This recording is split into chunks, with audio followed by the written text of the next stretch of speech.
Gracias, buenas tardes a todos.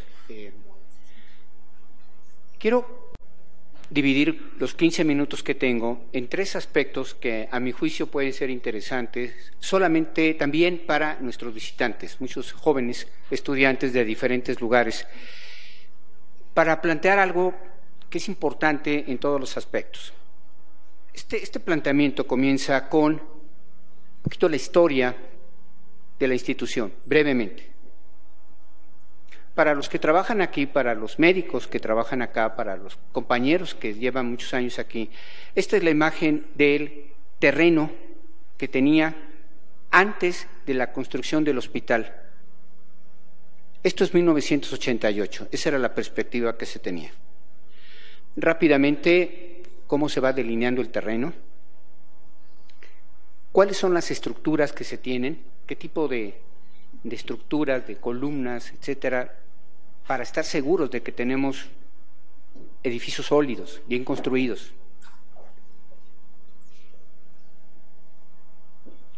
Reconocer esto para inclusive los que trabajamos aquí, pues no es tan sencillo. Esta puerta es la entrada al módulo A de consulta externa. Todavía no hay escalera, no se puede reconocer. El hospital comienza a adquirir forma. ¿Cuál es la perspectiva que se tiene?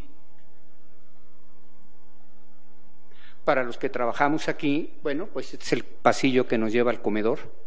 Cuando están construyendo la escalera, nuevamente no hay una perspectiva de reconocerlo rápido, pero todo este edificio fue construido por el maestro Ramón de la Fuente como un paradigma distinto de lo que era la atención a la psiquiatría en nuestro país, ¿sí? Un paradigma completamente distinto en todos sus órdenes. Sigue la obra negra, ya tiene un perfil más avanzado.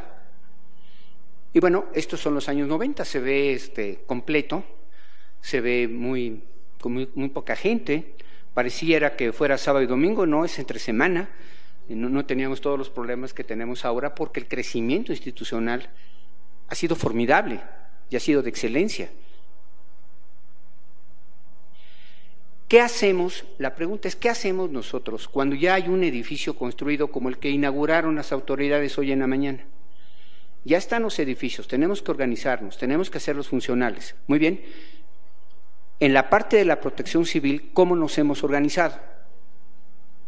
Este esfuerzo lleva poco más de 20 años con la capacitación.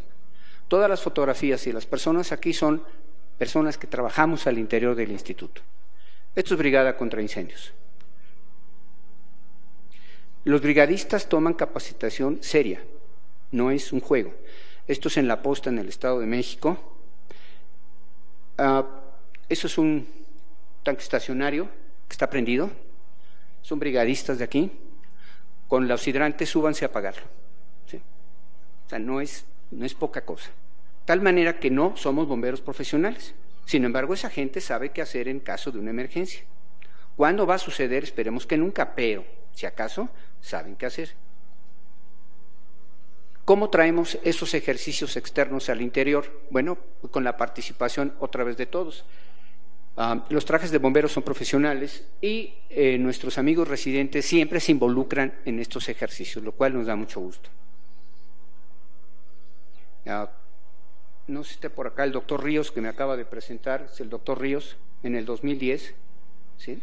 Estaba como R1 y ahora está el doctor Ríos, es testigo de esos ejercicios, lo cual nos da mucho gusto. Ahora es un excelente psiquiatra y bueno, pero ¿cómo debemos involucrar a todo el personal de todos los sectores? Tenemos una cámara para hacer humo, la densidad es semejante a un humo real. Entonces, ¿cuál es el ejercicio? Sacar a una persona que puede tener un cierto nivel de intoxicación, como lo sacamos a un área segura, para que en este caso la doctora Dame, Diego, etcétera, puedan atenderlo.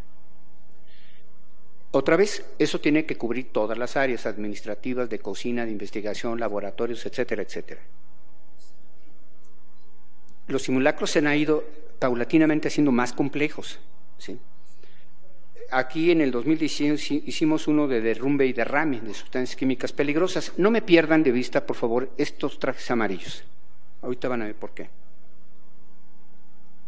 Primeros auxilios no es la excepción. La gente tiene entrenamiento para primeros auxilios básicos. Estamos dentro de un hospital, están los expertos, pues, pero toda la gente que está alrededor también tiene esa capacitación.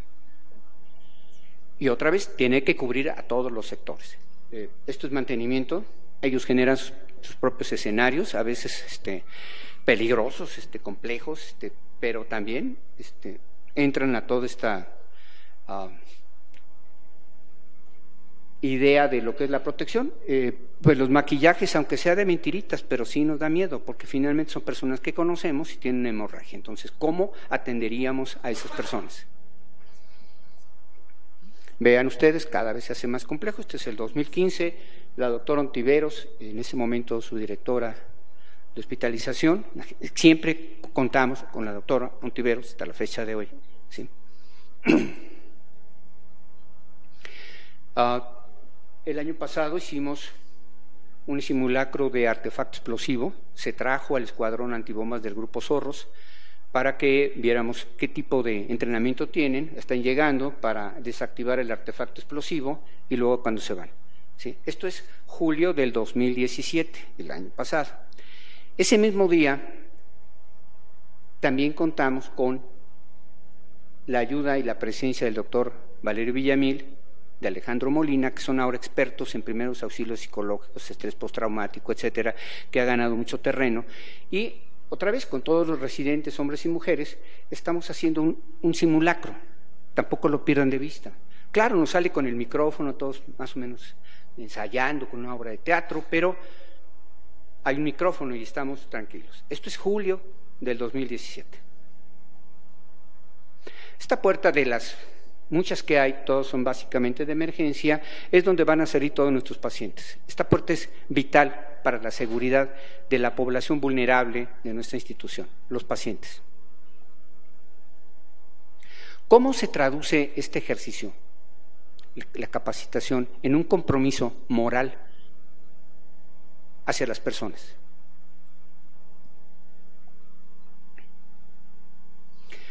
Esto es el 19 de septiembre. Primero hicimos un simulacro. Seguramente también, si algunos de ustedes en algunas partes hicimos un simulacro, nos salió muy bien, padrísimo, no sé qué, bla, bla, bla. 2 horas después nos agarra un evento real, un sismo serio, devastador, en la Ciudad de México. ¿Qué hicimos aquí en el instituto en función de los antecedentes que mostramos? Muchas de las grabaciones, se las debo a David García, están moviéndose, pues porque hay se están tomando con un celular, no son camarógrafos. Es unos minutos después del sismo, ¿sí? ¿Qué es lo que tenemos que destacar? Bueno, entre otras cosas, por ejemplo, el doctor Pellicer, que es el director de neurociencias, va a acercarse a una persona, a una compañera nuestra que está en el piso, ¿sí? La doctora Ontiveros, la doctora Warner, una psicóloga, otra compañera nuestra que ya tiene una silla de ruedas y con otro residente, la mueven a un lugar que tenga sombra. Víctor Sandoval es otro brigadista nuestro, para brindarles esto que eran primeros auxilios psicológicos, ¿sí?, dado por expertos de la institución. Yunuen, el doctor Pellicer otra vez, y rápidamente todo el mundo empieza a tomar parte, ahora activa.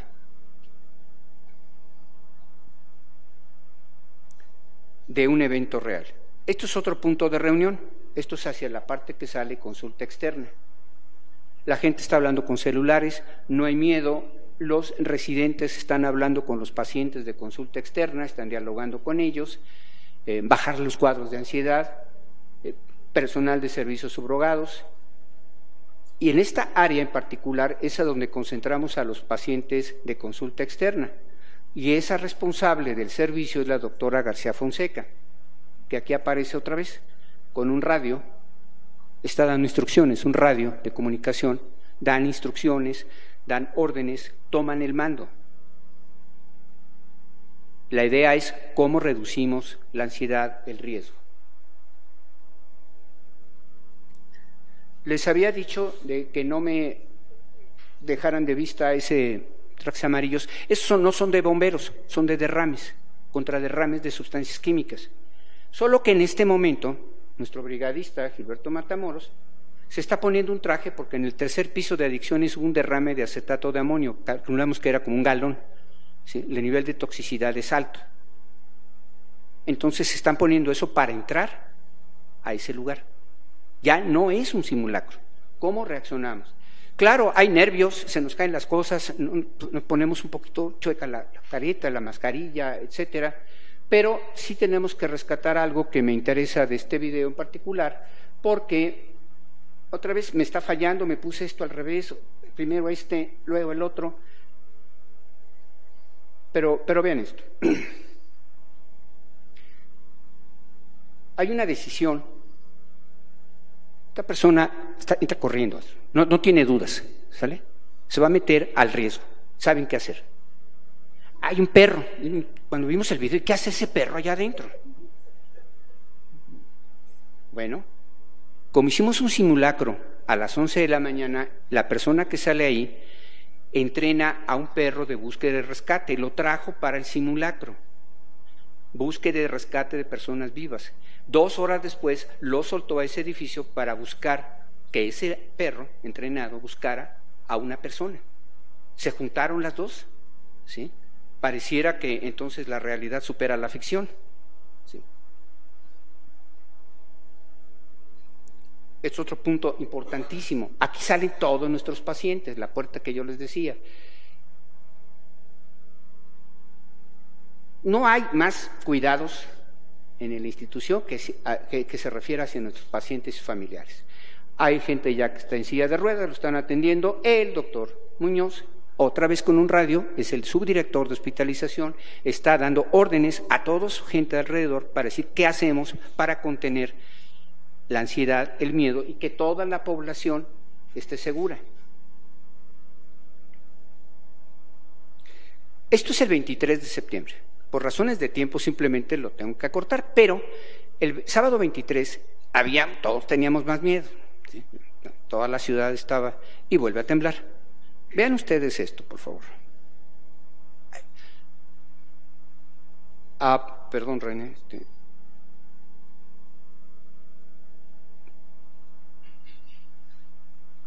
Ahí está.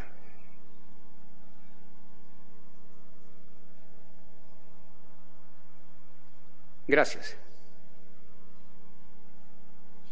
Vean a esta residente, por favor, no me la pierdan de vista.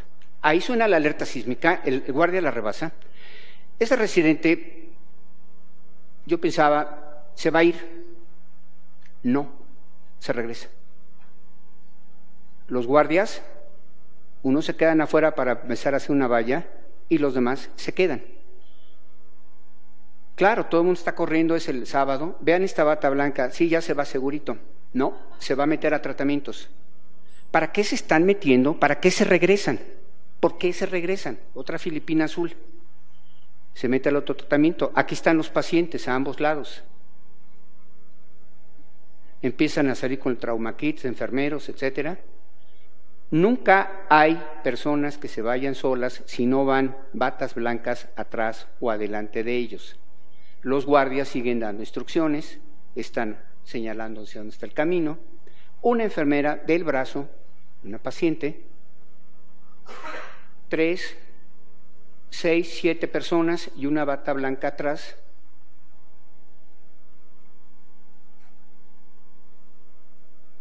Pacientes, familiares.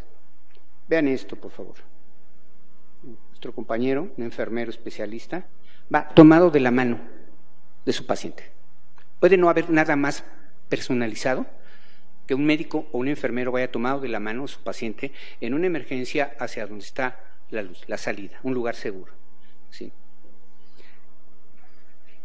A mí me da mucho orgullo trabajar con todos mis brigadistas, con los médicos comprometidos, porque finalmente creo que el éxito de todo este programa de protección civil descansa en el compromiso de todos mis compañeros, que hemos siempre recibido el apoyo incondicional, en este caso de nuestra directora María Elena Medina Mora, que ha apoyado esto indiscutiblemente al paso de sus 10 años aquí. Este es el resultado de lo que hicimos nosotros brevemente en el pasado 19 de septiembre Y estamos preparados para otras muchas cosas. O sea, sabemos que vamos a seguir pero cada vez tenemos más capacitación y vemos las áreas de oportunidad, qué nos falla, qué nos sobra, cómo hacemos, cómo invertimos, etcétera, etcétera.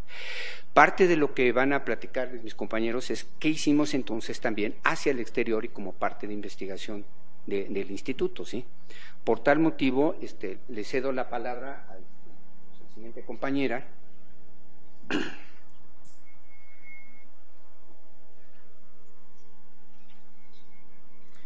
La doctora Gabriela Martínez Levy,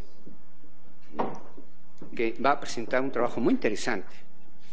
Ella es bióloga de la Facultad de Ciencias de la UNAM, doctora en Ciencias Biológicas también de la UNAM, investigadora en Ciencias Médicas nivel C y está adscrita al Laboratorio de Genética de la Subdirección de Investigaciones Clínicas de nuestro instituto. Gabriela, por favor.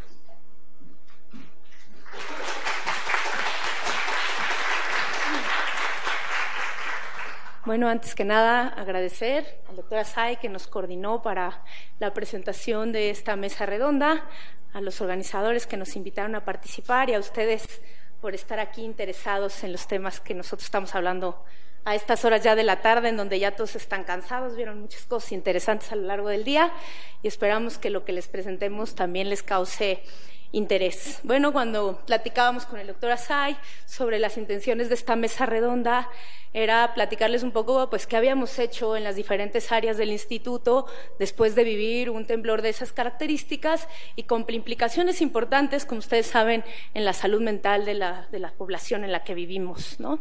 Pues lo que nosotros hicimos trabajando en la Subdirección de Investigaciones Clínicas, en donde nosotros nos dedicamos a hacer investigación, fue desarrollar un protocolo experimental para saber cuáles eran las implicaciones de este sismo en nuestra población. Aquí quiero agradecer en público que gracias a la colaboración con el doctor Iliamín Merlín, que está aquí presente, este trabajo lo pudimos hacer rápidamente y entonces creo que tenemos resultados muy interesantes y muy bonitos sobre las implicaciones que tiene un sismo de estas características en un grupo de pacientes de aquí del Instituto Nacional de Psiquiatría que ya tenían diagnóstico previo de trastornos de ansiedad y depresión. El trabajo se titula Impacto del terremoto.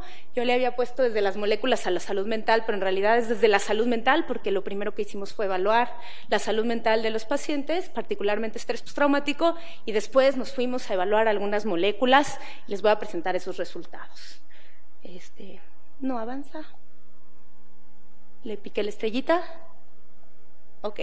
Bueno, como ustedes saben, después de vivir un temblor, un terremoto como el del pasado 19 de septiembre, muchos de nosotros consideramos haber tenido esa experiencia como un evento traumático, que lo definimos como una experiencia que nos genera angustia, que es peligrosa, que puede generar reacciones emocionales y físicas en nosotros y que incluso puede llevar a la muerte. Y eso nos genera un estrés importante que nos puede llevar a desarrollar diferentes tipos de patología.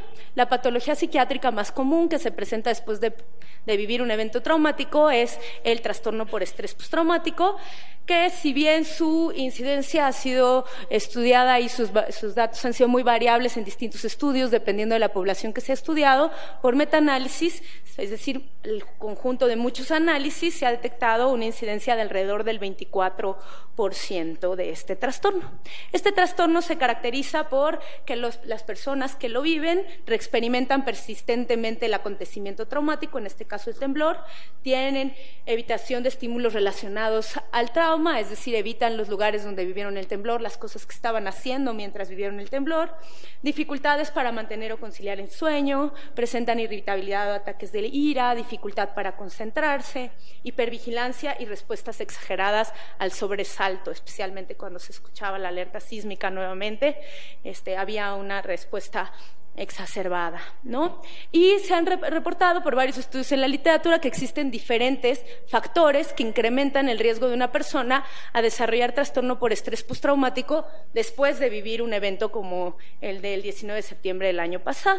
Entre estas variables identificamos antecedentes de trastornos psiquiátricos, principalmente trastornos de ansiedad, trastornos de depresión, También la presencia de trastornos de la personalidad se ha asociado mucho al incremento de riesgo de desarrollar trastorno por estrés postraumático, y otras variables importantes son experimentar eventos traumáticos, haber experimentado eventos traumáticos previos, y en particular se ha estudiado muchísimo el abuso en la infancia. Cuando vivimos un evento traumático, cualquier persona que lo viva, se activa en nuestro cuerpo una respuesta al estrés. Y esta respuesta al estrés está regulada por este eje que tenemos aquí, que es el eje hipotálamo-hipófisis-adrenal. Son las glándulas que están relacionadas con esta respuesta.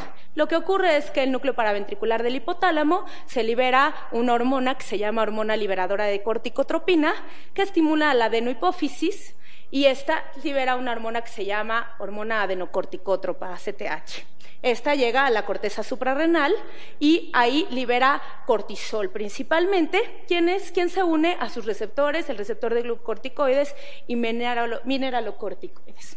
Estas moléculas en conjunto generan nuestra respuesta al estrés y nos preparan para saber que estamos viviendo una circunstancia difícil y que tenemos que estar alertas y reaccionar adecuadamente. Se ha reportado, cuando se ha estudiado a los pacientes con estrés postraumático, que esta respuesta que todos tenemos al estrés está desregulada en estos pacientes. Y lo que se ha encontrado es que hay un incremento excesivo de la hormona liberadora de corticotropina, sin embargo hay una disminución de los niveles de ACTH y de cortisol, pero un incremento en los niveles del receptor de glucocorticoides. Se los menciono, se los destaco porque incluso se ha propuesto como un marcador, así, al igual que los niveles de cortisol, el receptor de glucocorticoides se ha propuesto como un marcador periférico para tratar de estudiar estrés postraumático. Y nosotros lo vamos a estudiar en este estudio. Sin embargo, no nada más los pacientes que presentan trastorno por estrés postraumático se ha reportado esta desregulación del eje hipotálamo-hipófisis-adrenal. También se ha reportado en relación a otras características, ¿no? Por ejemplo, el haber sufrido abuso en la infancia también genera esta desregulación del eje hipotálamo-hipófisis-adrenal y muy probablemente por eso se considera un factor de riesgo para desarrollar trastorno por estrés postraumático. De los trastornos de la personalidad, en donde se ha encontrado una fuerte asociación con esta desregulación del eje hipotálamo hipófisis adrenal, es el trastorno límite de la personalidad, por lo que consideramos muy importantes evaluarlos en nuestro estudio, ¿no? Yo les decía que el incremento en los niveles del receptor de glucocorticoides ha sido muy estudiado, pero no es la única molécula que se afecta en respuesta al estrés. Existen muchas otras y aquí les voy a presentar las primeras que nosotros estamos empezando a evaluar, pero pretendemos evaluar algunas otras, ¿no? Otra de ellas es FKBP5, que es una proteína chaperona que ayuda a funcionar al receptor de glucocorticoides, pero también hay otras proteínas que pareciera que no están tan relacionadas con el estrés y que se han más bien descrito relacionadas con procesos de memoria y aprendizaje como CREF, pero hoy sabemos que también cambian en respuesta a factores estresantes y pueden explicar las afectaciones en la memoria que tienen los pacientes con trastorno por estrés postraumático. Si bien existen algunos datos en la literatura que han evaluado principalmente al receptor de glucocorticoides y a FKBP5, solamente hay un estudio en la literatura que ha evaluado a CREF. Estos estudios solamente se han hecho en individuos que vivieron, que el evento traumático que desencadenó el estrés postraumático fue un evento de tipo violencia interpersonal, es decir, haber tenido experiencias de guerra o vivir abuso sexual o violencia intrafamiliar. El tipo de evento traumático que nosotros estamos estudiando es muy diferente, es un desastre natural y parece que hay diferencias importantes en la presentación de los síntomas de los pacientes que viven violencia interpersonal en comparación con los que viven un desastre natural o accidentes. En general se han reportado diferencias en la prevalencia, en la severidad de los síntomas y curso de la aparición del trastorno. También es importante mencionar que si bien en relación a los sismos hay varios estudios epidemiológicos que tratan de buscar factores de riesgos a desarrollar trastorno por estrés postraumático, todos los que se han hecho en relación a un desastre natural se han hecho en población abierta.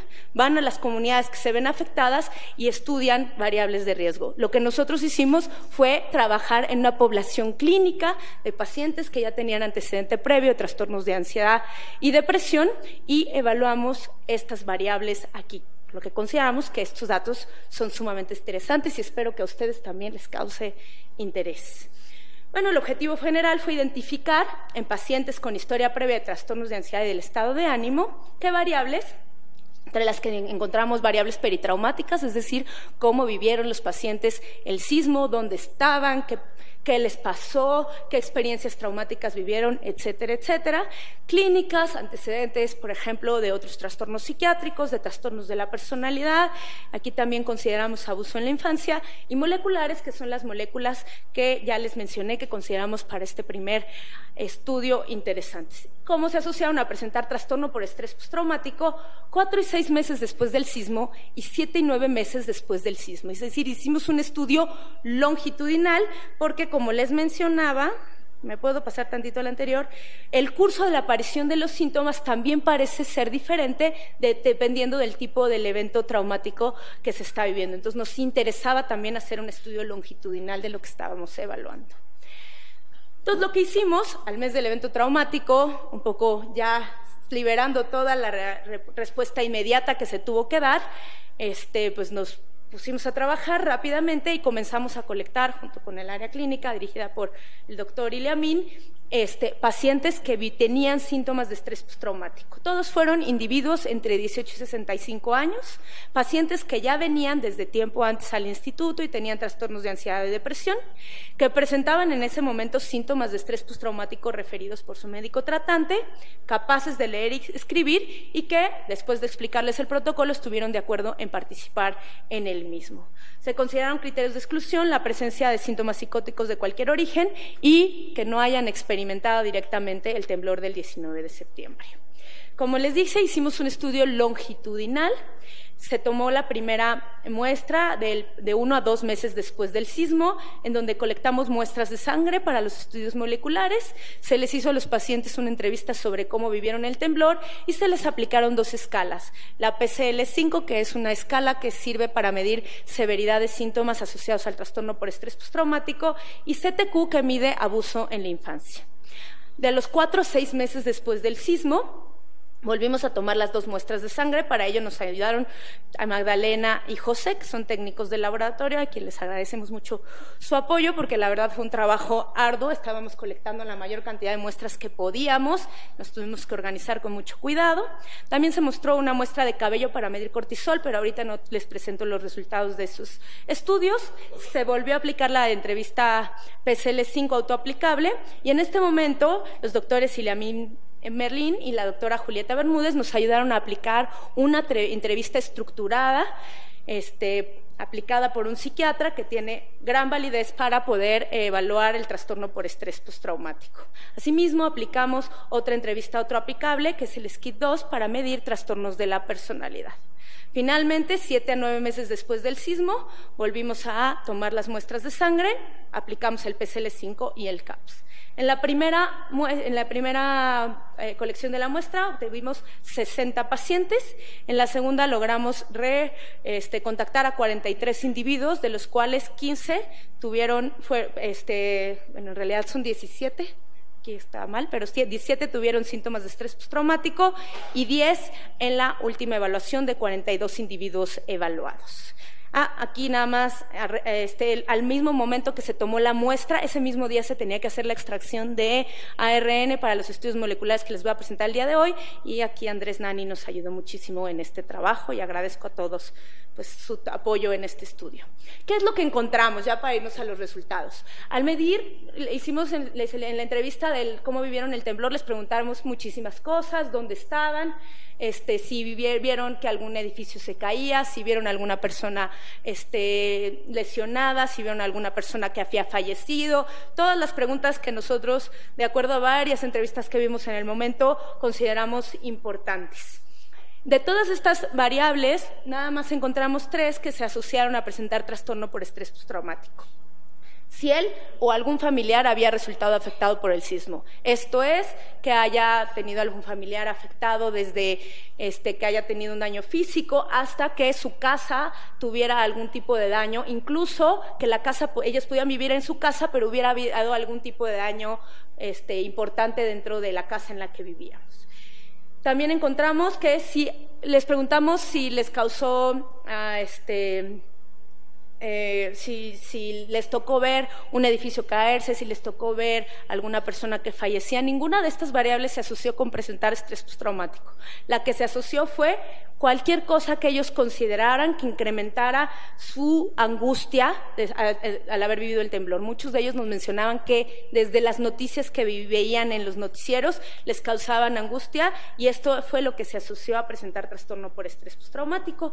Y la tercera variable, si tardaron más de 3 semanas en regresar a sus actividades normales. Si tardaron más de 3 semanas, también encontramos un incremento en el riesgo a desarrollar trastorno por estrés postraumático. Pero estas variables solamente se asociaron a presentar este trastorno a los 4 meses del sismo. En la evaluación a los 7 meses del sismo, estos efectos desaparecieron. Las variables asociadas a presentar estrés postraumático fueron otras.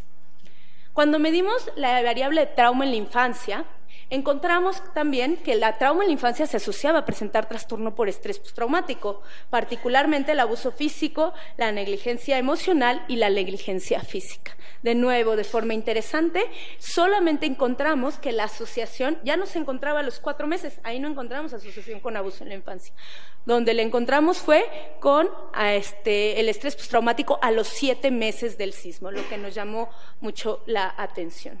Si tenían comorbilidad psiquiátrica, todos tenían comorbilidad psiquiátrica, entonces evaluamos si alguno de los trastornos psiquiátricos tenían mayor o menor riesgo de desarrollar, generaban mayor o menor riesgo de desarrollar trastorno por estrés postraumático, y la única comorbilidad o el único antecedente de trastorno psiquiátrico fue la distimia. Consideramos que puede tener que ver con el tipo de muestra que nosotros estamos evaluando, que todos tenían antecedentes de trastornos psiquiátricos del estado de ánimo o de ansiedad. Evaluamos los trastornos de la personalidad con el SCID-2 y encontramos que 7 de los 12 trastornos de la personalidad se encontraban asociados a desarrollar trastorno por estrés postraumático a los 4 meses del sismo. Pero de forma interesante, solamente el trastorno antisocial y el trastorno límite de la personalidad se asociaron a desarrollar trastorno por estrés postraumático a los 7 meses del sismo, lo que va mucho más de acuerdo con lo que se ha reportado en la literatura. Asimismo, estos 2 trastornos de la personalidad, de forma independiente, se asociaron a haber tenido antecedente de abuso en la infancia. El trastorno de la personalidad antisocial se asoció principalmente con abuso físico y el trastorno límite de la personalidad con negligencia física. Cuando medimos la expresión de los genes candidatos, aquí tengo que agradecer a Pamela Flores su trabajo arduo en estandarizar estas técnicas. Solo les puedo presentar resultados preliminares porque uno tarda en hacer la extracción de RNA, en estandarizar las técnicas, etcétera, etcétera. Y aquí solamente les muestro 2 pacientes de 2 grupos de pacientes. Uno, en donde son 2 pacientes que tuvieron estrés postraumático a los 4 meses del sismo, pero a los 7 meses del sismo el estrés postraumático había remitido. Y el otro, que nosotros lo definimos como crónico, es que tuvieron estrés postraumático tanto en la evaluación a 4 a 6 meses como en la evaluación a 7 a 9 meses. Y los resultados son muy interesantes. Si bien de los 3 genes que evaluamos, que fue el receptor de glucocorticoides, FKBP5 y CREF, en todos encontramos un incremento en la expresión de estos genes en relación a los pacientes en los que remitió el trastorno por estrés postraumático. El único efecto que se mostró significativo en estos resultados preliminares fue en la primera evaluación. Es decir, la respuesta inicial al estrés nos puede ayudar a predecir qué pacientes pueden llegar a desarrollar trastorno por estrés postraumático si estos resultados se mantienen. Y entonces, para concluir, a los 4 meses de sismo, las variables que encontramos asociadas a estrés postraumático estuvieron relacionadas con las vivencias durante el sismo y con varios trastornos de la personalidad. Consideramos que esto se debe a que el evento traumático todavía es muy cercano, por eso todas estas variables peritraumáticas, y la alta comorbilidad psiquiátrica de la muestra creemos que explica la alta comorbilidad o la alta asociación de trastornos de la personalidad con estrés postraumático a los 4 meses del sismo. Sin embargo, a los 7 meses del sismo la muestra parece un poco más limpia y más los resultados que presentamos se asocian con lo que se ha reportado en otros datos en la literatura. Se encuentra comorbilidad psiquiátrica con distimia, incrementa el riesgo de desarrollar estrés postraumático.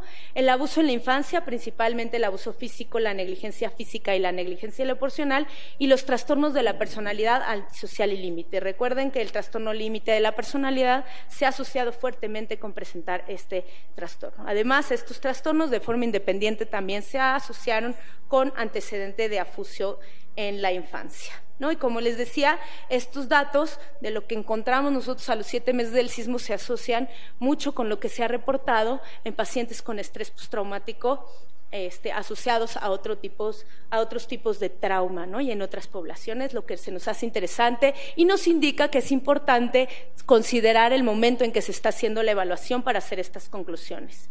Finalmente, en relación a la expresión de los genes candidatos, les digo, estos resultados son preliminares, hay que tomarlos con cautela. Son 2 pacientes por grupo, uno que remitió antes de los 7 meses y otro que se mantuvo crónico hasta después de 7 a 9 meses, y encontramos que hay un incremento en la expresión de los genes que evaluaron, pero este efecto solamente se observó significativo en la primera evaluación. Como les decía, si se mantiene esta tendencia, nosotros podríamos concluir que los niveles de expresión de estos genes podrían asociarse a presentar síntomas de estrés postraumático crónico, lo que consideramos resultados muy interesantes para el área clínica. Finalmente, pues agradecer no nada más a ustedes por escucharme, sino a todo el equipo de trabajo que nos ha permitido desarrollar este proyecto de investigación. Gracias, Gabriela. Aprovecho para darte tu constancia. Te agradecemos tu presentación. Muchas gracias. Adelante. A continuación tenemos la presencia del doctor Iliamín Merlín. Él es médico especialista en psiquiatría, adscrito a la subdirección de hospitalización de nuestro instituto, y presenta su trabajo Atención Clínica de Salud Mental en una situación de desastre, la experiencia del 19 de septiembre. Adelante, doctor, por favor.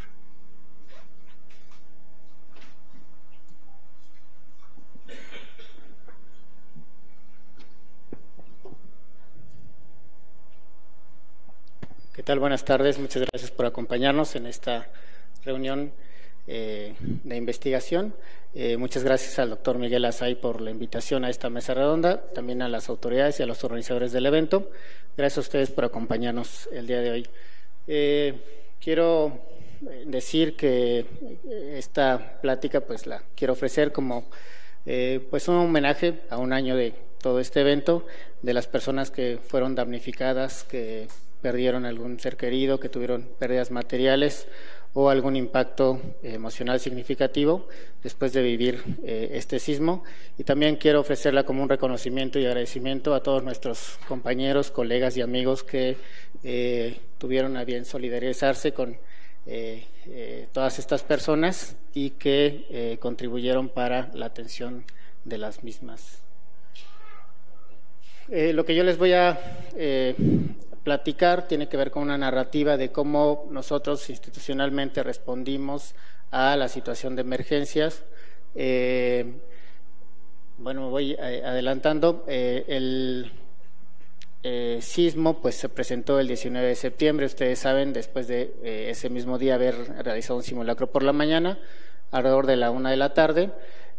Nuestra institución, como el doctor Asay ya les platicaba, tiene muchos años preparándose para este tipo de situaciones, y hay protocolos ya muy bien establecidos por Protección Civil y también por los diferentes departamentos. Y lo que nosotros en servicios clínicos hacemos es establecer o iniciar un programa que se llama Hospital Seguro. Este programa consiste en realizar todas las medidas necesarias para garantizar la continuidad de la atención a la población que utiliza nuestros servicios y pues proteger a la institución de los posibles efectos de cualquier evento. Entonces, dentro de este programa lo que se hace es establecer atención por guardias, ¿no? Cuando las personas se tienen que retirar porque tienen alguna situación como consecuencia del evento, y entonces se garantiza la atención mediante el establecimiento de guardias para continuar la atención. Se hace un triage de los pacientes hospitalizados para que permanezcan todos aquellos que por su condición es indispensable que estén hospitalizados, y entonces eso permite que se despejen, digamos, áreas y camas por si se requiere brindar atención como respuesta al evento, y además, bueno, por supuesto, evalúa, ¿no?, toda la infraestructura de la institución. Eso fue lo que se hizo de inmediato. Luego, como parte de la respuesta a este evento, se hizo una convocatoria 2 días después. Yo digo que fue un poco tardía, ¿no?, porque en realidad pues la necesidad de atención se establece inmediatamente después de un evento como estos. Sin embargo, para mí fue significativo que en realidad, después de no tener en absoluto una organización específica para esta situación, en 2 días pudimos obtener respuesta de personal de salud mental. Quiero mencionar, esto es muy importante, que toda la participación de nuestros compañeros fue voluntaria. Nadie recibió un incentivo, digamos, material, una gratificación, horas extras de trabajo. Ni siquiera nadie tuvo que faltar a sus actividades laborales habituales para poder participar. Todos lo hacían en su tiempo extra, digamos, en su tiempo libre, y apoyaron de esta manera. Todos los participantes que convocamos fueron profesionales relacionados con el área de la salud mental. La mayoría de ellos fueron personal en formación, es decir, residentes de nuestra institución, a quienes yo siempre les hago un reconocimiento público, porque ustedes tienen que saber que ellos son los que llevan la carga de trabajo más intensa dentro del área de servicios clínicos. Son un mayor volumen, su horario de trabajo es más largo que el habitual, y la carga que ellos tienen de trabajo, académica, etcétera, es mayor. Y con todo ello, también tuvieron la disposición de apoyarnos en esta labor. Además, también quiero hacer un reconocimiento, porque la participación fue de diversas instituciones. Colaboraron con nosotros profesionales de otros institutos nacionales, como el Instituto Nacional de Ciencias Médicas y Nutrición, compañeros del Instituto Nacional de Pediatría, del Hospital Psiquiátrico Fray Bernardino, algunos compañeros del Instituto Nacional de Neurología, del Hospital Federico Gómez Infantil, algunos compañeros psiquiatras también del ámbito de práctica privada, psicólogos o psicólogas, todos ellos con una gran disposición siempre para colaborar. Lo que hicimos fue conformar brigadas virtuales, y consistían, miren, lo que hicimos fue, nos dimos cuenta que había una sobrerespuesta por la población.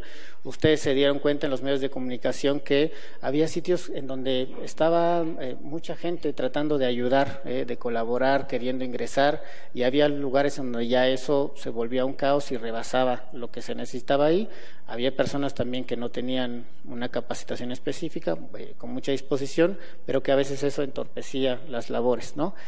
Por otro lado, también había personas que sí tenían la capacitación y la disposición de apoyar, pero por esta situación caótica no tenían acceso a los lugares. Entonces, lo que nosotros hicimos fundamentalmente fue organizarnos y coordinar esta disponibilidad de apoyo y dirigirla a los puntos en donde sí se requería y donde sabíamos que nos podían recibir.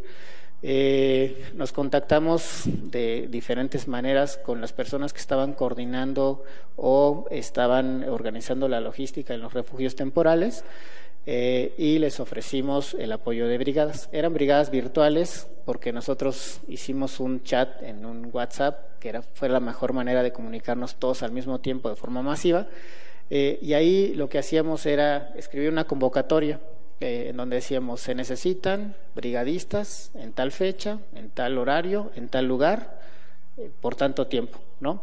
Y entonces nuestros compañeros que estaban ahí todo el tiempo pendientes del chat contestaban: pues yo vivo cerca, pues yo en ese horario puedo estar allá, y conformábamos diadas de brigadistas y se asignaban, ¿no?, a través del chat, y decíamos: pues queda confirmado que tal pareja va a asistir a tal lugar en tal horario, y entonces avisábamos si era posible a los coordinadores o organizadores de los refugios temporales que esas personas iban a estar allá.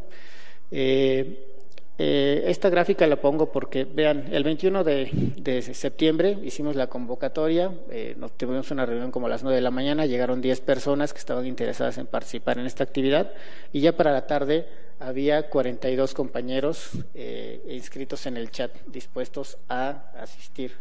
Al siguiente día incrementaron algunos más, estaban 53 brigadistas disponibles y en el tercer día ya teníamos casi 80 compañeros que estuvieron apoyando estas labores. Entonces la respuesta fue muy buena y a partir de entonces seguimos trabajando por un lapso de larguísimas 2 semanas desgastantes. Estos son los puntos en donde tuvimos intervención, todos ellos eran refugios temporales. Y este punto emblemático, ¿no?, del evento, Álvaro Obregón 286, en donde también estuvimos en algún tiempo. Lo pongo aquí con un asterisco porque en algún momento tuvimos información de que había situaciones de riesgo para las personas que estaban ahí, incluidos nuestros compañeros brigadistas, y entonces nosotros decidimos por esa razón suspender la intervención en ese lugar, pero el tiempo que pudimos con seguridad mantenerlos ahí, estuvieron apoyando. Fue un punto sumamente álgido, ustedes lo saben, en donde tuvieron experiencias particularmente complicadas. La población total a la que atendimos en el lapso de nuestro trabajo, ese par de semanas, fueron 330 personas. La mitad fueron mujeres y la mitad hombres, y aquí está una distribución por edad y por sexo. Vean, atendimos chiquillos menores de 5 años hasta personas mayores de 60 años. En general, pues hubo una variabilidad en relación al sexo y a los grupos de edad. Vean, aquí tenemos algunas personas de las que no tuvimos datos. Esa fue una complicación muy importante. Es muy difícil controlar, ¿no?, a la distancia, coordinar todas estas situaciones. Había compañeros que pues tenían a bien mandarnos sus reportes después de una guardia puntualmente con todos los datos que requeríamos, algunos otros no, y entonces estoy seguro que estas cifras están subestimadas, pero nos dan una idea, ¿no?, de lo que atendimos.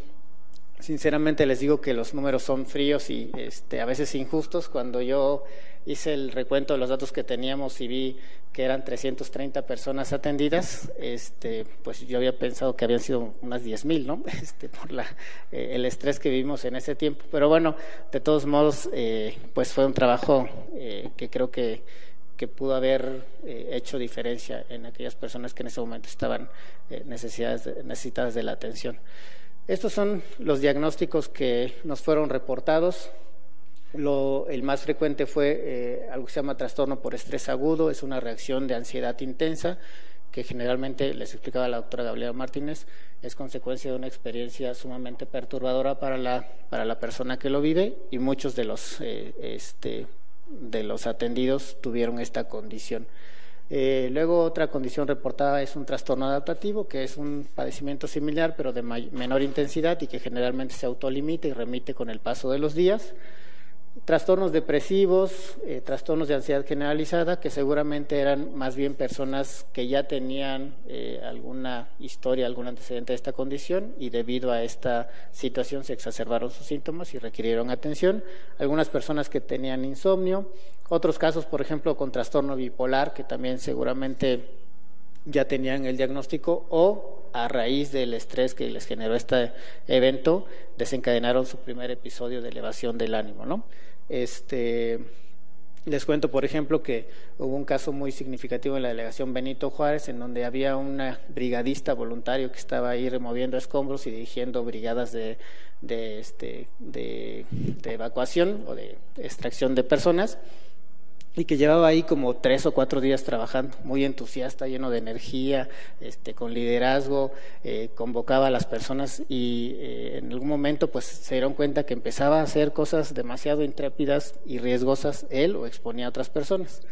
El compañero que estuvo ahí pues se dio cuenta que efectivamente tenía un estado emocional alterado y había desarrollado un episodio de elevación del ánimo, una manía, ¿no?, en donde pues ya tenía algunos síntomas psicóticos, y eso explicaba su conducta tan temeraria en esta situación. Entonces ahí fue particularmente importante la intervención, porque se está volviendo disruptivo en el refugio temporal y además de riesgo para él mismo y otras personas que lo seguían cuando pretendía ingresar a edificios que habían colapsado, etcétera, ¿no? Otros diagnósticos incluyen condiciones como esquizofrenia, como TDAH en niños, en fin. Y vean, también esto me parece importante, algunas personas no tenían diagnóstico alguno, es decir, nosotros no pretendíamos medicalizar el efecto de estas condiciones, no había personas que simplemente tenían alguna situación, algún malestar ahí transitorio o alguna situación de la que querían expresarse y no necesariamente se le establecía un diagnóstico. También atendimos muchas otras condiciones médicas generales, porque en muchos sitios en donde estuvieron nuestros compañeros brigadistas éramos el único personal médico que había. Entonces, algunas personas con diabetes, con hipertensión, con problemas musculares se acercaban para consultar, ¿no? A los compañeros que estaban ahí, y entonces no solo se establecieron diagnósticos psiquiátricos.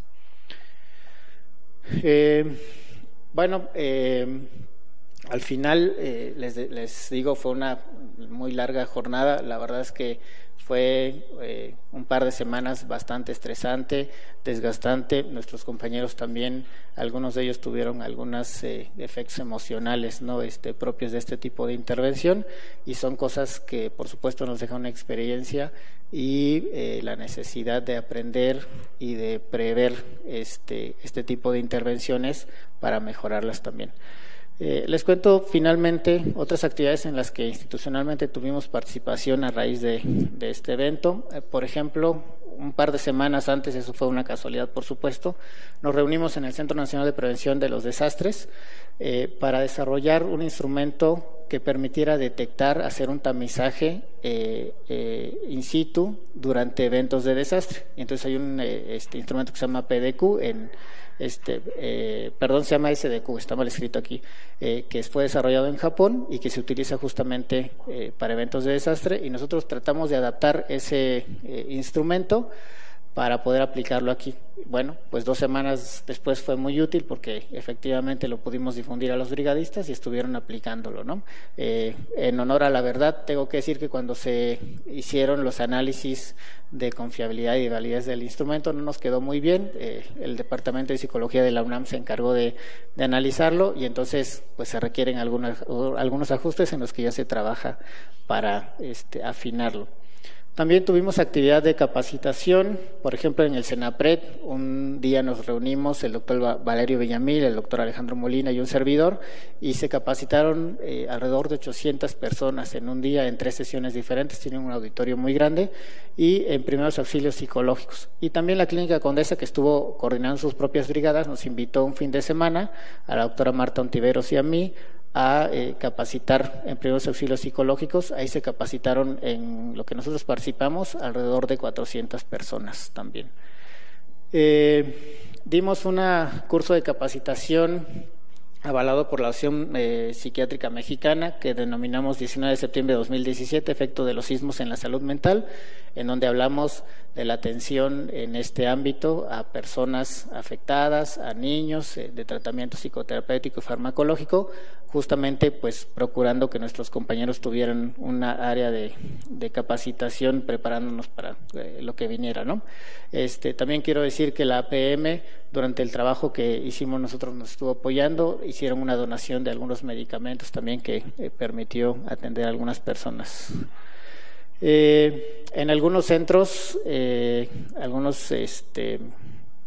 centros de atención también se ofreció psicoeducación en salud mental. Por ahí tengo una fotografía de la doctora Carmen Warren, que está hablándole a las personas de las reacciones del estrés y de todas las consecuencias en la salud mental de este tipo de eventos, y entonces algunos tuvieron oportunidad de ofrecer esta intervención. Ya más recientemente el CENAPRED tuvo la iniciativa de desarrollar un estándar de competencia que se llama Apoyo Psicológico de Primer Contacto. Ya lo terminamos, fueron varios meses de trabajo en varias sesiones, y esperamos que a principios del próximo año a través del Conocer, que es una dependencia que depende de la Secretaría de Educación Pública, esté disponible la posibilidad de certificarse en competencias para ofrecer primeros auxilios psicológicos, ¿no? Entonces, este va a ser un centro de capacitación en donde todos ustedes pueden venir y si lo desean pueden ser certificados en competencias con este curso. También tuvimos un taller de psicodrama para brigadistas, esto con el apoyo de la Asociación Mexicana de Psicoterapia y Psicoanálisis de Grupo, la AMPAG, justamente para nuestros compañeros brigadistas, en donde pues se hizo evidente, ¿no?, que algunos de ellos habían tenido algún grado de afectación, o todos habíamos tenido algún grado de afectación emocional en relación a esta actividad. También a partir de entonces empezamos el estudio de investigación que ya la doctora Gabriela Martínez les platicó y del cual nos sentimos muy honrados y muy afortunados de poder trabajar en conjunto. Y finalmente el próximo lunes se va a publicar este documento que se llama Lecciones aprendidas y buenas prácticas en la respuesta a la salud mental ante el sismo del 19 de septiembre. Fue una iniciativa también del CENAPRED y la Organización Panamericana de la Salud, en donde todas las instituciones participantes estamos dando cuenta, narrando nuestra experiencia en este evento. Muchas gracias.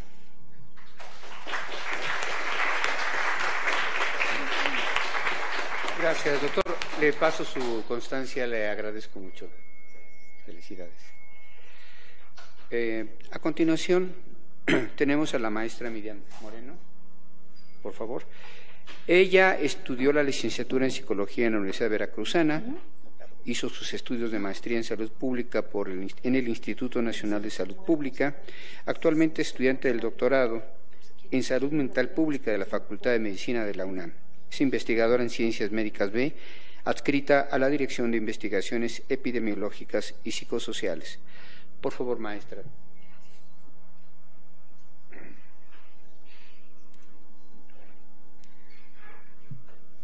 Hola, buenas tardes.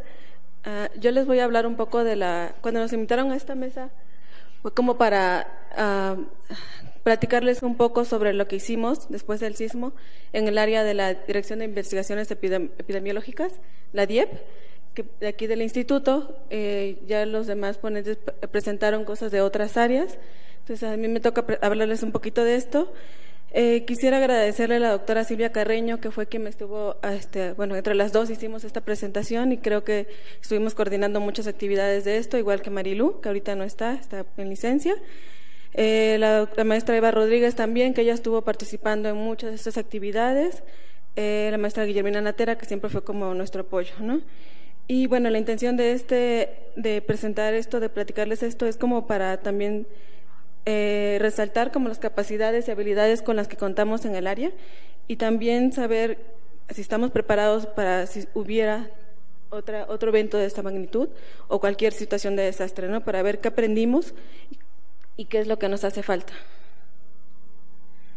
Además, como para enmarcar un poquito las necesidades de la población ante una situación de desastre, en este caso del sismo, va a depender de la etapa y el tiempo que haya pasado, ¿no?, después de este evento. También es importante mencionar que recuperar las condiciones sociales, económicas y de infraestructura de las comunidades afectadas tienen un impacto mayor o igual que una intervención psicológica o médica. Otra cosa también, las acciones que voy a mencionar corresponden a la primera etapa de acción, que tiene que ver con la parte de cubrir necesidades básicas como los alimentos, víveres, etcétera. Después de un tiempo que ya empezamos cada quien empezó a hacer como acciones de manera individual. Después empezamos a conjuntar esfuerzos, a organizar, a coordinar más actividades. Después, por petición de la dirección de aquí del instituto, nos preguntaban qué estábamos haciendo, ¿no?, en el área, en todo el instituto.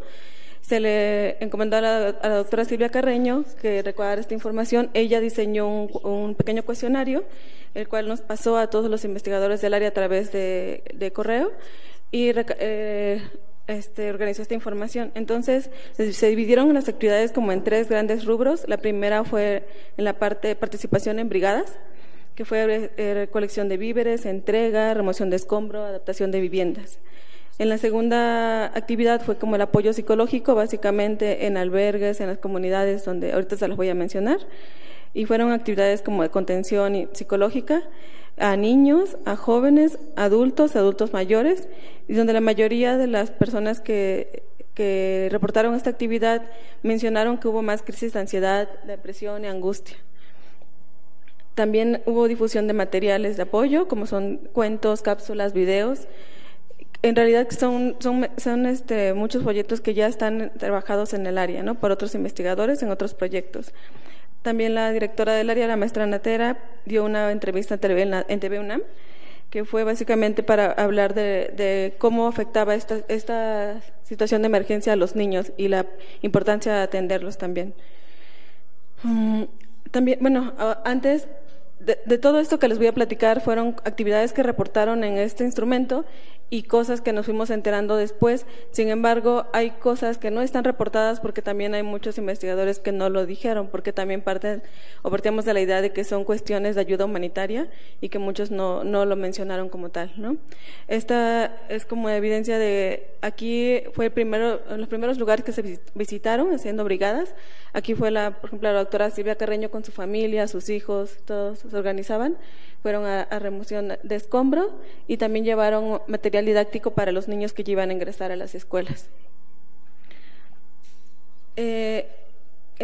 Aquí en San Gregorio también se dieron brigadas y también apoyo psicológico. Aquí, cuando regresamos ya a trabajar el jueves 21, nos dimos cuenta que una de las personas que trabajan en el área, la señora Griselda, en el área de limpieza, resultó afectada, vive en San Gregorio, su familia perdió su casa y todo, ¿no? Entonces fue como nuestro primer enlace, guía para llegar ahí a San Gregorio. Estuvimos apoyando en entrega de medicamentos, una donación que dio una investigadora que trabajaba aquí. Se dio material didáctico. Marilú estuvo trabajando aquí en la parte con los niños y jóvenes. Aquí también teníamos otro enlace que fue Perla Medina, también trabaja aquí en el área, y su mamá, que eran como nuestras guías, y nos decían, mira, vino tal persona, necesita apoyo, la familia tal, y nos contactaban. Entonces Marilú iba y los atendía, ¿no?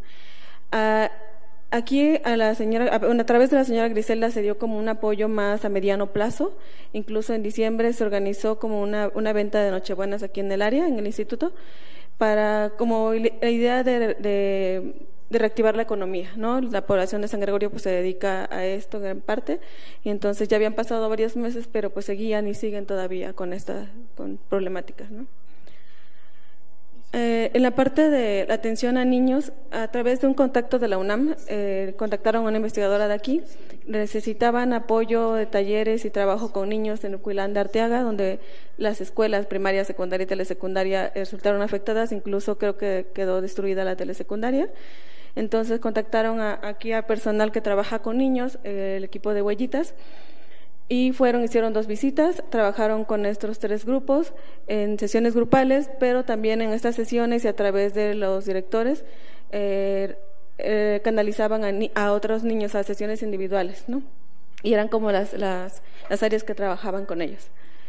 Bueno, también todo este trabajo pues fue voluntario, parte de ellos. Aquí en otro lugar donde se estuvo trabajando con los niños fue en el programa de Huellitas, que es un proyecto de aquí de la DIEPS, de Marilú y su equipo.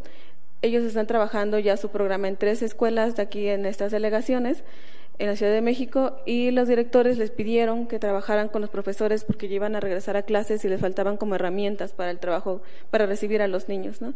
También les pidieron, una de estas escuelas sí estuvo dañada, ahí también se trabajó con los niños, con los papás de familia, con los que solicitaban el apoyo, y a través de sesiones grupales. También cuando pedían apoyo de otras escuelas, incluido alumnos sobrevivientes del Repsamen, también se canalizaba a los compañeros. Todo esto, todos ellos que estuvieron trabajando esta parte clínica es porque tienen formación clínica, algunos formados en el ILEF y otros pues de manera ya más personal. También hay alumnos, compañeros del doctorado que estuvieron dando apoyo. Por ejemplo, Ale, que está aquí, fue a Oaxaca, me parece que estuvo un mes allá trabajando con la población. Paula, creo que también estuvo en los multifamiliares de Tlalpan, la doctora Claudia Niquel, digo, son los que tenemos conocimiento, la doctora María Luisa Rascón también. Estos son ejemplos de trabajos, de dibujos que hicieron los niños con los que estuvieron trabajando. Acá arriba la doctora Niquel reporta que llevaron perros de acompañamiento emocional a esta escuela, que estuvo creo que un mes trabajando con ellos, ¿no? Y aquí es un dibujo de un niño sobreviviente de Repsamen. Estas son como otras evidencias de lo que se estuvo haciendo en los albergues. Aquí estuvo coordinado básicamente por la doctora Eva Rodríguez. Había un grupo de chat, bueno, todavía hay en el área, donde se pedía, por ejemplo, ella la contactaban y le decían, en tal albergue necesitamos tales alimentos o tales cosas, ¿no? Ella mandaba la invitación a todo el grupo y entonces se recopilaba la ayuda y se entregaba. Otra actividad que también se hizo, esta fue como, ya había pasado un mes y todo el esfuerzo estaba como enfocado aquí en la Ciudad de México porque era lo más cercano. Sin embargo, en Oaxaca seguía habiendo como necesidades, ¿no? Digo, hasta ahorita. Pero en ese momento teníamos los recursos para poder ir, teníamos el transporte, lo mencionamos, lo platicamos y a través de Paula ella comentó que un amigo de ella también tenía víveres y quería ir a Oaxaca, pero no tenía el transporte. Entonces nos comunicamos, nos organizamos y fuimos. Aquí de esta aprendimos que hay como una estrategia de seguimiento de la Policía Federal. Nos pedían que diéramos las placas del vehículo en el que íbamos para irnos monitoreando. Lo hicimos, pero sin saber que esto iba como a resultar, nada más fue como cuestiones de seguridad, ¿no? Cuando íbamos saliendo de la ciudad nos llamaron por teléfono al celular de Marilú, de que nos hablaba el comandante no sé qué. En ese momento nos dio mucho miedo porque dijimos, ¿y qué quieren? No sé quiénes son. Pero bueno, ya al final sí nos contactaron en Puebla, ahí nos llevaron al cuartel donde lo que ellos querían, aparte de decir que íbamos a ir protegidos, era darnos víveres que querían hacer llegar a Oaxaca, pero a través del gobierno pues no lo estaban haciendo, no tenían como esa confianza. Entonces tomamos fotografías siempre, en este recuerdo fue como una prueba de vida, porque no sabíamos quiénes eran, si eran realmente policías o no, ¿no? Y entonces ya mandamos esta foto al grupo de aquí de la DIEP para decir vamos a tal lugar y todo. Bueno, ellos nos fueron siguiendo hasta llegar a Juchitán y ahí nos dejaron, ya fue el último, iban como en relevos. Antes de ir, hicimos como contacto también con una organización civil, que es el Comité Melendre, que ha hecho como varias actividades. En realidad fue como para reactivar la economía de ahí de Oaxaca, del Istmo, ¿no? Entonces tienen varias propuestas, y dentro de ellas estaban las canastas básicas, otra fue la entrega de hornos, porque pues la población se dedica a eso allá, y se perdieron los hornos, y era muy difícil volver a recuperar esta parte, ¿no? Entonces fue como una primera donación que se hizo en esto, otra parte de reconstrucción también, y lo que hicimos al llegar ahí a Juchitán fue contactarlos, primero para saber que sí estaba haciendo real estas actividades. Ahí nos contactamos con el organizador de campo, y lo que vimos ahí en ese restaurante, por ejemplo, el dueño nos decía, lo que necesitamos ya más que víveres es empezar a trabajar. Necesitamos que si ustedes nos compran ahorita, pues nos ayudan, ¿no? A ellos se hicieron donaciones de ahí de 2 hornos, y lo que el Comité Melendre lo que hacía era a través de fotografías, nos asignaban un folio o folios y mandaban fotos. Por ejemplo, aquí se entregaron 2 hornos, tal fecha, con tales donantes, con tales folios, ¿no? Y estas también, las fotos que ven acá son de otras de entrega de las canastas básicas. En ese papelito está el folio y el número del donante, y lo que se hacía era mandar esa evidencia a las personas que donaron. Esto se recuerdan porque había mucha desconfianza de la gente, ya no quería donar, y a través de nosotros creo que fue como una forma de hacerlo, ¿no? Aquí, para elegir estos lugares a los cuales ir en el Istmo, fue a través del Comité Melendre. Ellos nos decían en qué lugares hacía falta. Fuimos a Mixtequilla, San Mateo del Mar, Juchitán. Aquí en San Mateo del Mar nos decían que no era una población que haya resultado afectada. Sin embargo, cuando llegamos, pues sí está bastante alejado, es una población bastante en pobreza extrema. Y lo que ellos nos decían es que sí estaban afectados, pero no había cómo solicitar esa ayuda. La mayoría de la población habla guave y no había mucha gente que pudiera pedirles el apoyo, ¿no? Aquí también con esto de las cartitas a través de mi hija, que iba en 6º año de primaria. Cuando le dije que íbamos a ir a Oaxaca, ella se le ocurrió decir en su grupo que íbamos a ir y pidió víveres, pidió cosas a sus compañeritos. Los niños dieron juguetes, hicieron cartitas y así fue como se entregaron a los niños de allá de Oaxaca, ¿no? En la escuela creo que le decían a pequeña brigadista, que estuvo como participando bastante. Otro de los lugares que visitamos fue en San Francisco Huilango, Puebla. Eso también fue como preguntando qué poblaciones necesitaban como más apoyo, ¿no? El otro lugar también fue San Miguel Tecuanipa, que está muy cerca del volcán. Incluso cuando llegamos había una exhalación ahí del volcán, ¿no?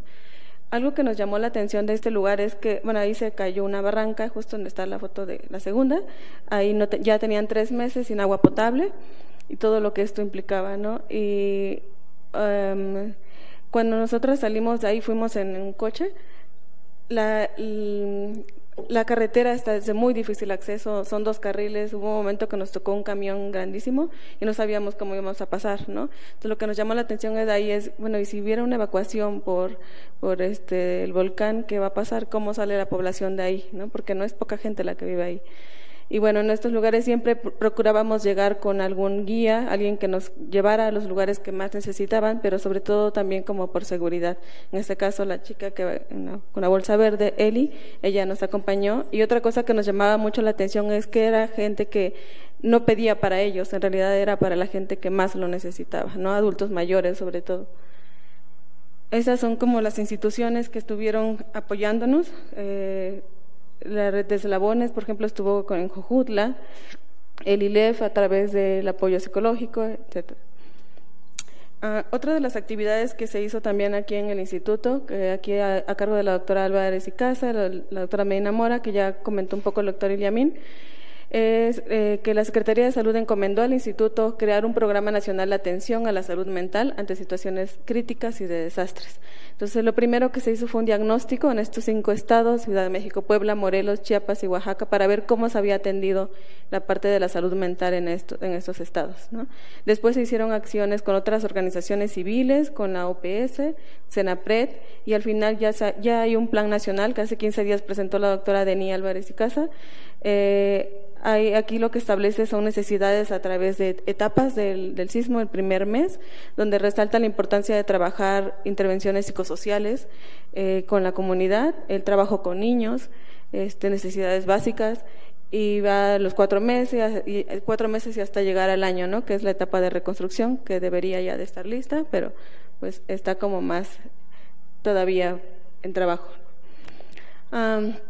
Retomando este plan que ya presentó la doctora Deni y todo lo que yo les comentaba al principio, qué es lo que hemos aprendido y qué hace falta, creo que nos dimos cuenta de que en el área que pues sí hay personas que puedan trabajar con niños, a pesar de que la mayoría de los investigadores tenemos formación en el área social, tenemos experiencia en trabajo comunitario y yo creo que aptitudes también para hacer intervenciones psicosociales, que son las que hacen falta ante estas emergencias. También tenemos capacidad para coordinar estas pequeñas acciones individuales que se hicieron en equipo. También hay personas con formación en área clínica, ¿no? Y aptos para trabajar y dar apoyo psicológico. En las áreas de oportunidad yo creo que igual nos hace falta como la necesidad de organizar esfuerzos, la capacitación que ya mencionaba el doctor también en primeros auxilios psicológicos, creo que esto debería ser como algo constante, ¿no? E integrar un comité de acción ante situaciones de emergencia, principalmente en la DIEP, porque hasta este momento no sabíamos quiénes tenían formación clínica, quiénes no. Yo creo que la idea sería como esto, saber quiénes son y formar un comité, un plan de trabajo donde agregue como toda esta parte, ¿no? La articulación con otras áreas del instituto y al final en este plan de trabajo ver qué se puede hacer a nivel institucional. Aquí me gustaría también mencionar que hubo migrantes que viven en Estados Unidos que estuvieron trabajando, digo, ellos de por sí ya continuamente o diario mandan remesas y todo, pero a pesar de esto se organizaron para poder recaudar fondos. Aquí ellos lo hicieron como más enfocado en Oaxaca, pero sí hicieron una venta de tacos, una rifa de alguien que donó una bolsa y a través de ellos juntaron y enviaron como 60,000 pesos, ¿no? Que mucho de lo que les presenté aquí fue como con ese dinero. Y bueno, y como para justo ellos querían como apoyar, había mucha gente que quería mandar dinero, pero no confiaban. Entonces lo que hicimos fue por eso mucho enviar fotografías como de evidencia y un listado de todo lo que se gastó, comprobantes y todo para que ellos pudieran como confiar, estar tranquilos, ¿no? Y bueno, este trabajo, digo yo, solo aquí fui como portavoz, pero en realidad fue mucha gente que participó, no nada más del área, también vecinos, otras áreas, recursos humanos, administración, compañeros del doctorado y otros familiares, ¿no?, que estuvieron aquí. Seguramente se me fueron varios, tratamos de poner el registro de cada uno, pero pues igual hay mucha gente que no lo reportó, ¿no? Creo que es todo. Gracias.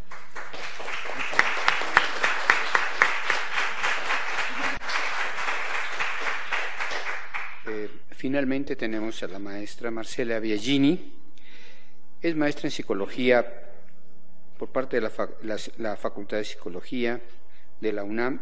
Psicología clínica es su especialidad. Es jefa del Departamento de Psicoterapia de la Subdirección de Consulta Externa de nuestro instituto y nos presenta la intervención telefónica en los días posteriores al sismo. Maestra, por favor. Gracias. Bueno, fundamentalmente les agradezco a todos su presencia, haberse quedado hasta el final de esta larga jornada y en agradecimiento les prometo ser lo más breve posible. Bueno, el día lunes 25 de septiembre, por indicaciones de la directora general de nuestro instituto, se estableció una línea telefónica en el instituto para atender llamadas de emergencia. Esta línea telefónica se estableció en el Departamento de Psicoterapia de nuestro instituto. Esta línea tuvo un número 01800, de modo que se pudo recibir llamadas de todo el país. Principalmente recibimos llamadas de los estados más afectados por los dos sismos, aunque de inicio la intención fue recibir llamadas del sismo del 19, también se recibieron llamadas del anterior sismo, pero curiosamente también se recibieron llamadas no relacionadas con estos eventos, se recibieron llamadas de Sonora, de Mérida, de muchas partes, planteando situaciones de crisis diversas, muy diferentes a los sismos, situaciones familiares críticas, situaciones personales, es decir, la gente la vio como una llamada, como un número de emergencia, básicamente, ¿no? Esta línea telefónica se atendió mediante un sistema de turnos en el que participaron de forma voluntaria todas las psicólogas adscritas al Departamento de Psicoterapia y además se invitó a participar a otros psicólogos y psicólogas adscritas a otras clínicas de consulta externa, ya que nosotros estimábamos que no nos íbamos a dar abasto nosotras solas, porque además teníamos que seguir con nuestras actividades asistenciales regulares. Y así tuvimos la colaboración del Departamento de Psicología y de las clínicas de adicciones, psicólogas y psicólogos de las clínicas de adicciones, de trastorno límite de la personalidad y de la conducta alimentaria. Los turnos se establecieron entre las 8:30 y las 18:30 horas, de lunes a viernes, ya que algunos psicólogos accedieron a prolongar su horario de trabajo. Esta línea telefónica de emergencia funcionó del 25 de septiembre al 20 de octubre. En realidad, entonces, esta línea telefónica funcionó prácticamente un mes. Aquí está la lista de los psicólogos y psicólogas participantes, a quien yo quiero encarecidamente dar un agradecimiento. Su participación fue absolutamente voluntaria.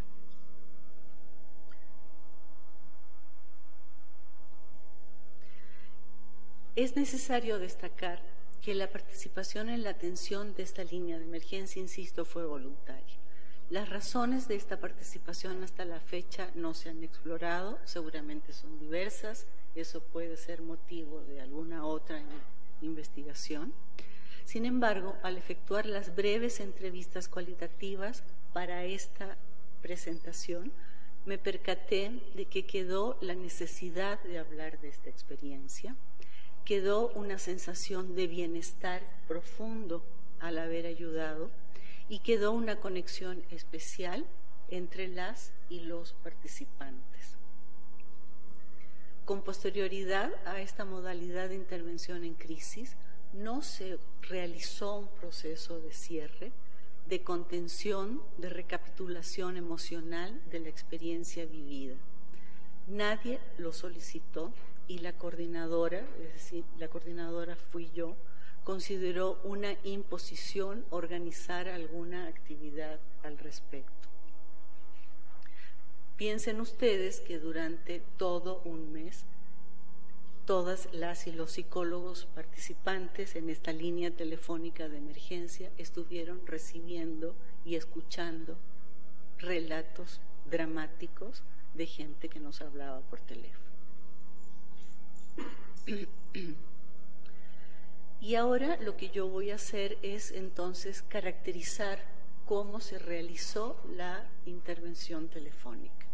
Para ello, se realizaron breves entrevistas cualitativas con la mayoría de las y los psicólogos participantes para determinar los factores comunes que hubo en las intervenciones telefónicas para atender estas llamadas de emergencia de personas en situaciones críticas. Pudimos establecer 9 principales factores en todas las llamadas. Digo que se realizaron breves intervenciones cualitativas con la mayoría de las y los psicólogos. Las que no se realizaron es porque esos o esas psicólogas ya no están en el instituto, simplemente fue por eso.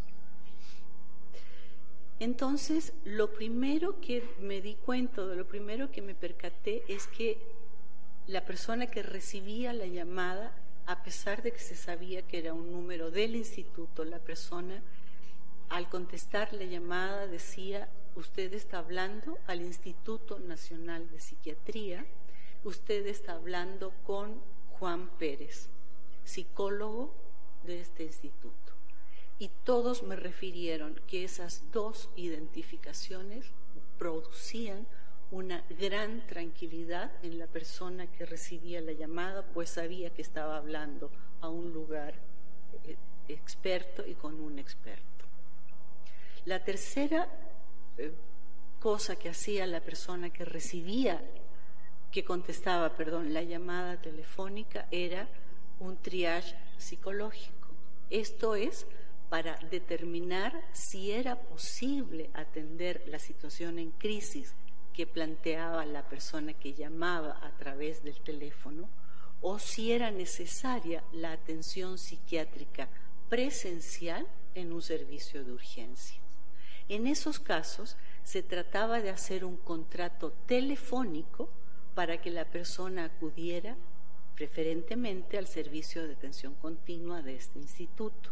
El contrato telefónico era en fondo para convencer a esa persona de que viniera a esta institución. Sin embargo, como era un servicio 01800, no toda la gente que hablaba era de la Ciudad de México. Mucha gente hablaba de Oaxaca, de Chiapas, de otros lugares, de Morelos, y entonces no se le podía decir venga usted al Instituto Nacional de Psiquiatría, pero sí se le trataba de decir que acudiera a al servicio de urgencia disponible en su comunidad más cercana, ¿no?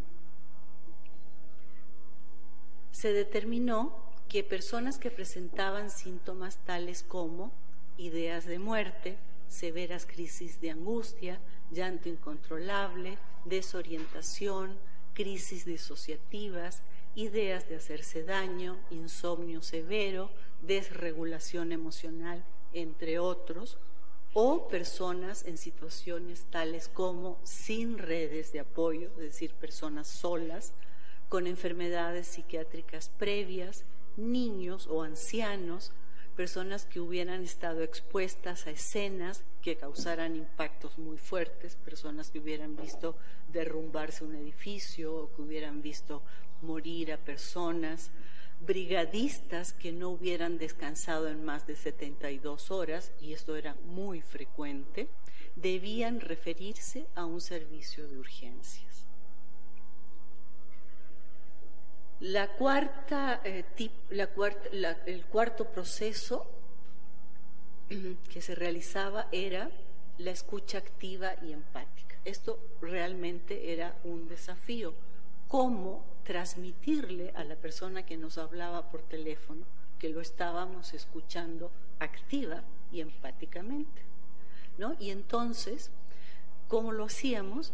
Evitábamos permanecer en silencio durante mucho tiempo, o se evitaba por parte de la persona que atendía la llamada permanecer en silencio durante mucho tiempo.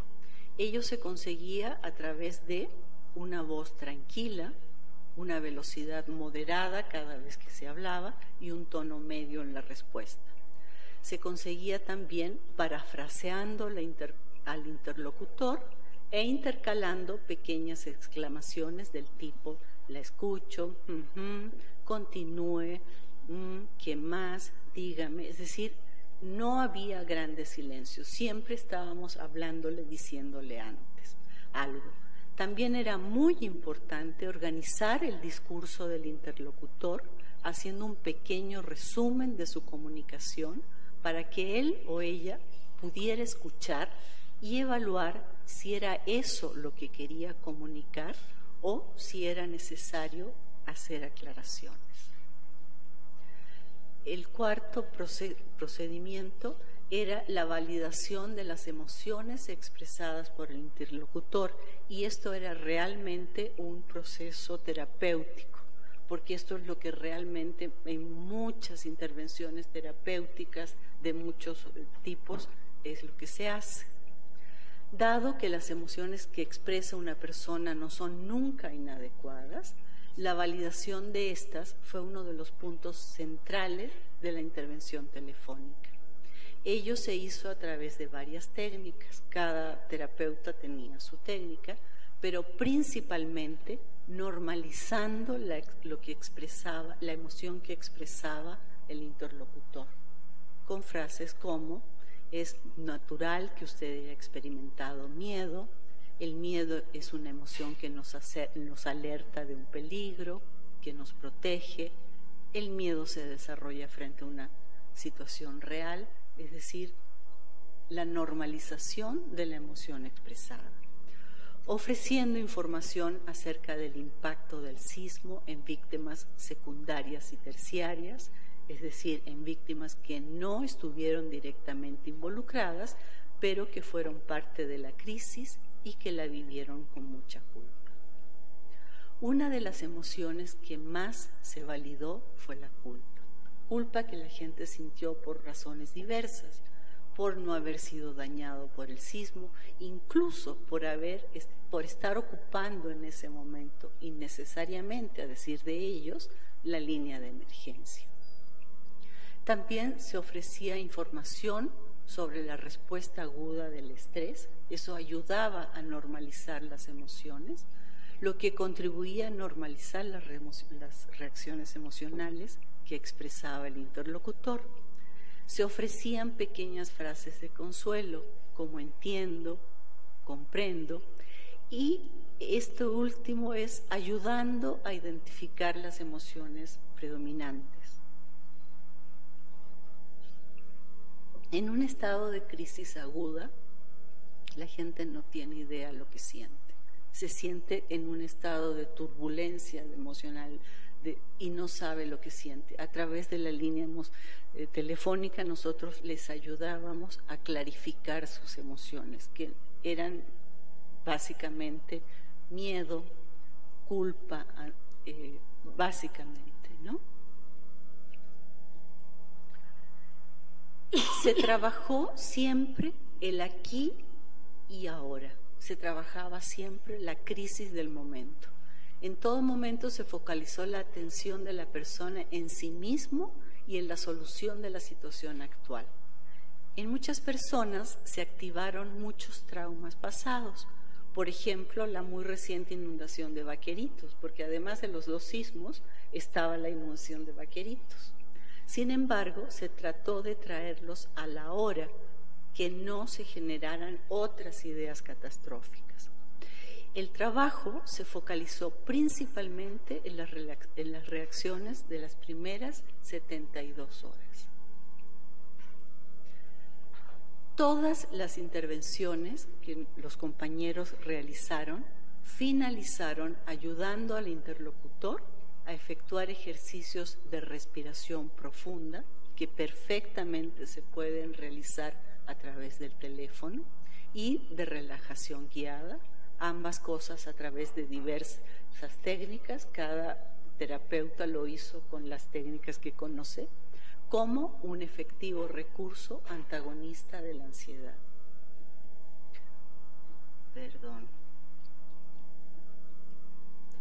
Finalmente, se confirmaba la utilidad de la intervención a través de verificar que la intervención hubiese sido clara y eficaz, preguntando, por ejemplo, ¿cómo se siente ahora?